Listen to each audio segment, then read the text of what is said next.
আসসালামু আলাইকুম। সামনে যা দেখতেছেন এগুলো কোনো ডিসপ্লে না, এগুলো সব ব্যাংক থেকে টাকা না ছাড়ার কারণে ছেড়ানো।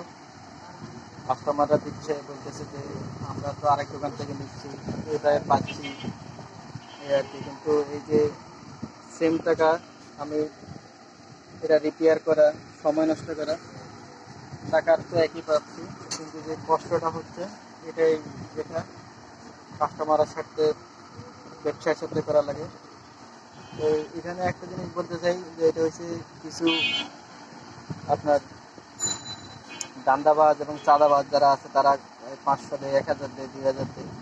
তো এই যে 500-1000 টাকা কামাইতে কতটুকু শ্রম দেওয়া লাগে, কতটুকু সময় দেওয়া লাগে, তারা যদি সেটা বুঝতো তাহলে কাজ করে খাইতো, কখনোই কারোর মাথার উপরে বাড়ি দিত না এবং দুদিন পর পর তাদের দুর্ঘটনা ঘটতো না। তো আল্লাহ তাআলা তাদেরকে হেদায়েত দান করুক এবং তাদেরকে বোঝাতে যে শ্রম এবং কষ্ট করতে কতটুকু সময় এবং পরিশ্রম লাগে, বোঝাতে দান করুক।